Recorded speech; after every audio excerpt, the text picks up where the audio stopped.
Yay! Hey, everybody. All right.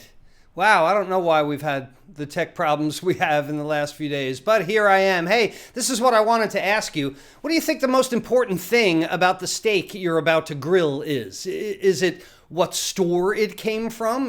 Is it about what the cow ate? Or is it more important where on the cow your steak comes from? Let's get to the meat of the matter today and finally decide what is the best steak for summer grilling on the Carefree Cooks Code without tech problems, we hope, which is there. I'm Chef Todd Moore, and this is the Carefree Cooks Code, every Tuesday live at noon Eastern. Here's our challenge. How can home cooks cook freely with creativity, confidence, and pride while ignoring recipes and still impressing themselves and others with what they cook? Well, the answer is found in becoming empowered with how cooking works, using dependable and repeatable methods of cooking that work for any ingredient, for any diet, and any desire, just like chefs do. And we'll know we've cracked it when everyone sees cooking as an exciting and rewarding way to improve their relationships, their lifestyles, and their health through better food and cooking. This is the Carefree Cooks Code. Hey, welcome back to the Carefree Cooks Code, everyone. This is the weekly show for the methods, the techniques, and the insights into better food and cooking. We're live every Tuesday at noon Eastern, and if you're looking for any of my past videos, you can find them in the archive on Facebook at facebook.com/chef.todd.more/videos. Because I'm a carefree cook, I create my own recipes, I bring friends and family together, I learn every time I cook, and I create my own cooking style because I practice pro methods and I love my cooking. Let's get right to the What Am I for today. Here you might not be able to see. This is the What Am I, where you tell me in the comment section below, what am I? We do either true, false, or what am I, alternating Tuesdays. This looks like a very long needle and it might be hollow. One of them is like a channel and it's a... Anyway, tell me what that's for today in the What Am I is what we're going to talk about today. So, look, I got to tell you, I've never been a fan of the Steakhouse concept. You know, you remember these restaurants where you place an order for everything separately? You order your steak and then you get a small village portion of asparagus for like $15 on the side. You get a mound of mashed potatoes for $25. I've never liked this restaurant concept, and I haven't been to a steakhouse restaurant in a long time. Certainly 12 to 15 months, but I bet you 5 years before that. But I do remember what it's like, and these are people that specialize in cooking beef. They've got a method that works. They grill steaks over and over again, every day. They do it the same way, practicing the method, right? That's what I preach. And I also know they got a really friggin' hot grill back there. Something much hotter than what I could use at my home. And they're getting great steaks, hopefully from the best ranches. They season it correctly, they age it lovingly, they serve it perfectly.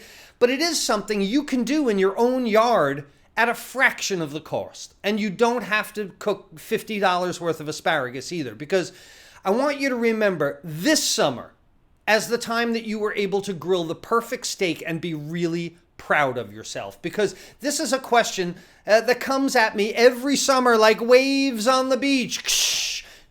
The question is, Chef Todd, what's the best steak to grill?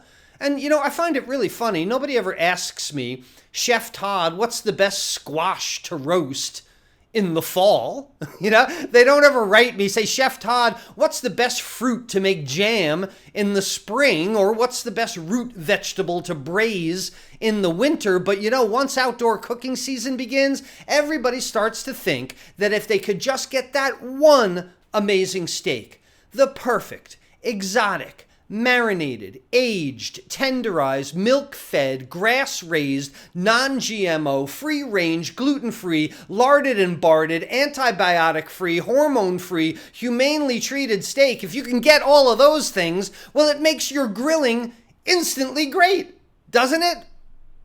Maybe not. All those multisyllabic words that I just said can be important when you consider the source of your food. And that's really deciding where that food is coming from.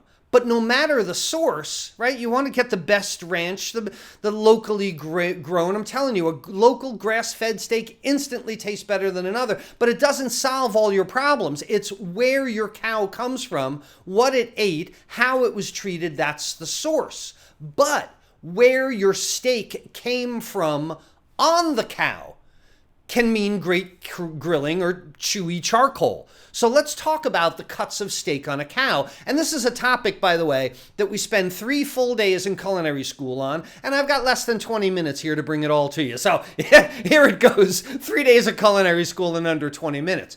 Beef from a cow is edible muscle tissue, fat, connective tissue, and bones. Now, the muscle tissue is about 72% water, about 20% protein, 7% fat, and 1% minerals. But here's the thing.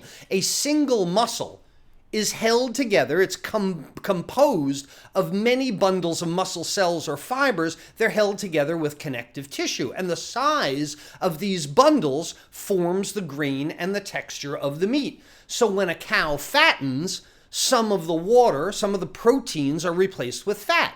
And this appears as marbling in the final cut of the meat. So the older the animal, the more marbling you're going to get, given the same diet as a younger cow. And it's this connective tissue that binds the muscles into bundles. But most connective tissue is either made of collagen or elastin. And this is where cooking or knife skills comes into play. Collagen breaks down into gelatin and water when it's exposed to moist heat. This is how we make stocks, right? With rendering collagen, basically. But elastin will not break down under normal cooking conditions. Got to be removed with your knife before cooking. And this is the first way that you can make a tender steak or a chewy steak on the grill, by picking a cut with more elastin than collagen, taking it off with your knife. Because ultimately, our goal in cooking meats is to coagulate the proteins, stiffen and shrink them, break down any connective tissues to make them more tender, and sometimes caramelize sugars to give that brown color and sweeter flavor. That's the game plan. That's what you're trying to do with a steak. So which cut of steak you choose really has a huge impact on whether you're a great griller or not. So let's take a minute and talk about how the cow is processed. The steer is first cut in half, down the backbone, then between the 12th and 13th ribs. This creates 4 quarters, F-O-U-R, four pieces of the cow. And then there are 2 forequarters, the front, F-O-R-E, 4 meaning front, and 2 hind quarters from the back. And of course, you don't buy a quarter cow at the grocery store, about 500 pounds of meat and bone, unless you're Fred Flintstone, right? He had the car hop. So now, the processor takes those 4 quarters and creates what's called primal cuts of beef. And from the 4 quarter, you get the chuck, the brisket and shank, the rib, and the short plate. From the hind quarter, you get the short loin, sirloin, flank, and round. Culinary students have to know this cold. Repeat it again. How many cuts in a cow? How many in a pig? Name the 4 quarter. You don't. You don't need to memorize these things because, again, you're probably not buying a primal cut at your grocery store or farmer's market either, because your car would tip over like Fred Flintstone. The guy never learned, did he? Fred, eat a salad. Jeez. From these primal cuts of beef, your local butcher will create fabricated cuts. And this is where you get your steaks, your chops, your roasts, the things that wind up on a styrofoam tray wrapped in plastic. But still, this doesn't answer the question of what's the best steak. Okay, like I said, 20-hour course at school, so let's get to the meat of the matter here. Second time I use that pun, if you're counting. Let's just bring this down into some basic rules. Number 1, the more the muscle moves, the tougher the meat. Just if you remember, the more the muscle moves, the tougher the meat. The more marbling you see, the older the cow. Now, the older the cow, the more the muscle moves, the tougher the meat, but some people say the more flavorful meat as well, and these are the steaks that are best aged. The longer the muscle, the tougher the steak. Okay, so let me bring this home for you. And now when you see pictures of cows from now on, you'll be able to pick them at the store. So again, the more the muscle moves, the tougher the meat. This is why chuck is ground into burgers. I don't suggest grilling a chuck steak.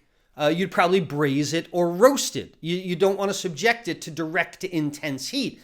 So let's think about those front legs there on the cow, those spindly little legs. They do a lot of work, right? They're really skinny. They got a lot of tendons, a lot of connective tissues. That's why you don't ever hear about a great grilled beef shank. Oh, I do this great grilled shank. Oh, it's going to be very chewy. Think about muscles moving, holding up all the weight of the cow. Okay, let's go to the rear end now. Let's think about the rear end.